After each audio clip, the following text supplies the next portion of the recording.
Catheter care. Hello friends, आज हम जानने वाले हैं इस ट्यूब के बारे में। ये ट्यूब का नाम है फोलीज कैथेटर। अब कई पेशेंट्स ऐसे होते हैं जो अपने आप पेशाब कर नहीं सकते, या पेशाब करते हैं तो पूरी तरह से पेशाब खाली नहीं होता है और पेशाब उनके ब्लैडर में रह जाता है। यूरिन उनके ब्लैडर से निकल के पेशेंट के बॉडी के बाहर हम एम्प्टी कर पाते हैं इस फोलीज कैथेटर के माध्यम से। अगर आप ध्यान से देखें तो ये कैथेटर के दो एंड है। ये वाला एंड पेशेंट के बॉडी के अंदर रहता है और ये वाला एंड पेशेंट के बॉडी के बाहर रहता है। This balloon essentially helps to keep the catheter in place, so that you see, even if there is a little tug on the catheter is not displaced out of the bladder. This end is connected to the patient's urine bag, so that the urine can flow from inside the bladder and get collected into the urine bag. आइए देखते हैं patient जो catheter पे है उसकी देखभाल घर पे कैसे करें। प्रोसीजर शुरू करने से पहले सारा सामान एक साइड में जमा कर लें। आपको एक टब जिसमें सादा पानी भरा हो, साबुन, napkins, tape, undersheet, gauze, Betadine solution, saline और ग्लव्स लगेंगे। नैपकिन के एक कोने को पानी से गीला करके पेरिनियल एरिया को गीला कर लें और थोड़ा साबुन लगाकर उसे साफ कर लें। साफ करके अच्छे से सुखा लें। इसके बाद एक गॉज को बेटाडीन सॉल्यूशन में डुबोकर पेरिनियल एरिया को अच्छे से मगर जेंटली साफ करें। एक फ्रेश गॉज के टुकड़े को बेटाडीन में डुबाकर कैथेटर को साफ कर लें।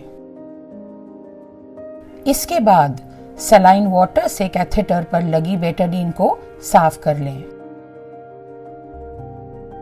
कैथेटर का हिस्सा जो यूरिनरी बैग के पाइप से कनेक्टेड होता है उसे भी सलाइन वाटर से साफ कर लें। कैथेटर के इस एंड को अच्छे से पाइप में कनेक्ट कर दें और पेशेंट की थाई पर टेप लगा लें। उसके बाद कैथेटर को टेप पर प्लेस करें और ऊपर से भी टेप लगाकर कैथेटर को चिपका दें।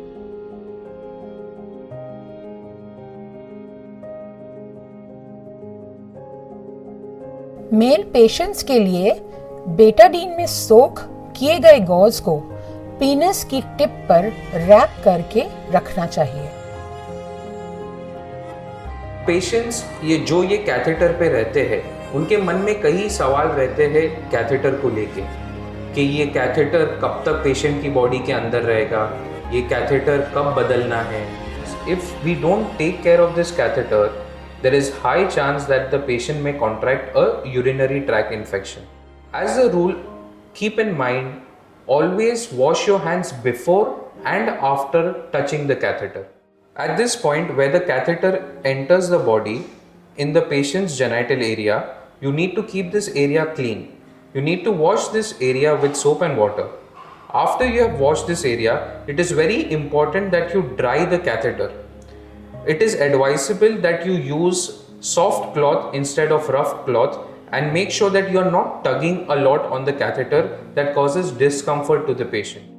The position of the urine bag in which the urine gets collected from the patient's body essentially needs to be at a lower level than the patient's bladder, so that the urine can easily flow into the urine bag.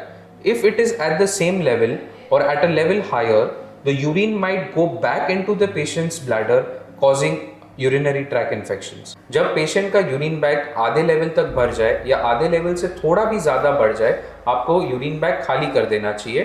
पूरा bag भरने तक wait करने की ज़रूरत नहीं है।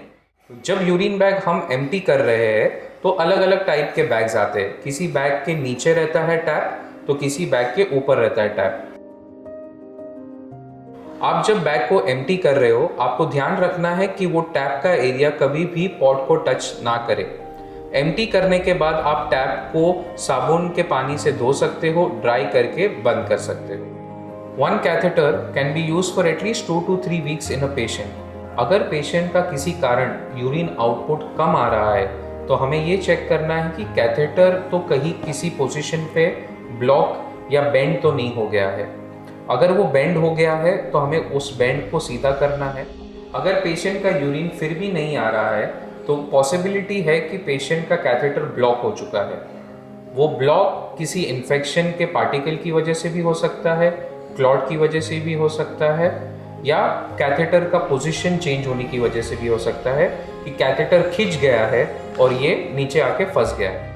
इनमें से किसी भी कारण की वजह से अगर यूरिन नहीं आ रहा है, उसका ये मतलब है कि पेशेंट के ब्लैडर में यूरिन जमा होते जा रहा है और वो पेशेंट को तकलीफ देता है। तो आपको इमीडिएटली पेशेंट को हॉस्पिटल या किसी नर्सिंग फैसिलिटी में ले जाना पड़ेगा और ये कैथेटर को फ्लश करके चेक करना पड़ेगा कि कैथेटर यूजेबल है या आपको कैथेटर चेंज भी करना पड़ सकता है। फोलीज कैथेटर के साइड पे जो यूरिन बैग का कनेक्शन है, जितना हो सके हमें उससे डिस्कनेक्ट नहीं करना है, क्योंकि ये साइड से इन्फेक्शन अंदर जाने की संभावना बहुत ज़्यादा है। आइडियली यूरिन का कलर ट्रांसपेरेंट होना चाहिए, जो बताता है आप इनफ पानी पी रहे हो। अगर आपका यूरिन का कलर थोड़ा डार्क है, उसका ये मतलब है कि आपके बॉडी के अंदर इनफ वाटर इनटेक नहीं है। अगर किसी कारण आपका यूरिन का कलर क्लाउडी हो जाता है या पिंक, रेड या ब्राउन कलर हो जाता है, ये तब होता है जब पेशेंट को इन्फेक्शन हुआ है या कोई इंजरी हुआ है। अगर इनमें से आप कोई भी चीज़ नोटिस करते हैं, आपको पेशेंट को डॉक्टर के पास ले जाना चाहिए। If you require any help regarding the Foley's catheter or any other medical assistance, you can always contact our team at Sukun Nilaya. Till that, stay safe, stay healthy.